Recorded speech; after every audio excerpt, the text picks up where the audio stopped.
గుడ్డు తింటే వేడి చేస్తుందని మీరు కూడా ఎప్పుడైనా విన్నారా? ఇది నిజమా లేదంటే అపోహ? ఈరోజు మన మిత్ సిరీస్ మిత్ నెంబర్ 4లో దీని గురించి నిజమేంటో తెలుసుకుందాం. మనలో చాలామంది గుడ్డుని వేడి చేసే ఆహారంగా చూస్తారు.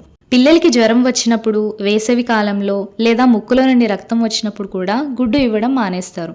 నిజానికి గుడ్డు ఒక అద్భుతమైన పోషకాహారం. దీనిలో అధిక నాణ్యత కలిగిన ప్రోటీన్, విటమిన్ డి, విటమిన్ బి12, ఐరన్, కోలిన్ వంటి అనేక పోషకాలు ఉంటాయి. నిజానికి గుడ్డు తిన్న వెంటనే బాడీ టెంపరేచర్ అంతగా పెరగదు. మన బాడీ అధిక టెంపరేచర్ని తగ్గించుకోవడానికి ఒక ప్రత్యేకమైన సిస్టమ్ కలిగి ఉంటుంది. ప్రోటీన్ జీర్ణం కావడానికి కొంత శక్తి అవసరం కాబట్టి కొంతమందికి కొద్దిగా వేడిగా అనిపించవచ్చు.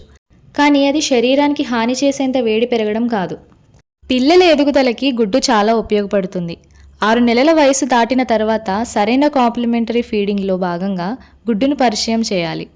ప్రతిరోజు ఒక గుడ్డు ఇవ్వడం వల్ల పిల్లలకి చాలా మేలు చేస్తుంది. వేసవి కాలం అని గుడ్డు పూర్తిగా మానేయాల్సిన అవసరం లేదు. కేవలం పిల్లలు తగినంత నీరు తాగుతున్నారా లేదా అనే విషయాన్ని మాత్రం చూసుకోవాలి. మరి ఈరోజు మిత్కి ఆన్సర్ ఏంటి? గుడ్డు తింటే శరీరంలో వేడి పెరుగుతుంది అనేది ఒక అపోహ. గుడ్డు ఒక పోషకాహారం మాత్రమే. దీనిని సరైన మోతాదులో తీసుకోవడం వల్ల పిల్లల ఆరోగ్యానికి ఎంతో మంచిది. దీనికి సంబంధించి ఇంకా ఏమైనా డౌట్స్ ఉంటే కనుక కమెంట్ సెక్షన్లో అడగండి. ఇలాంటి మరిన్ని ఇంట్రెస్టింగ్ విషయాలు తెలుసుకోవాలనుకుంటే సబ్స్క్రైబ్ చేసుకోవడం మాత్రం మర్చిపోద్దు. ఇలాంటి అవేర్నెస్ వీడియోని అందరికీ తెలిసేలా షేర్ చేయండి. ఇంకొక మిత్ ఎపిసోడ్తో మళ్ళీ కలుద్దాం.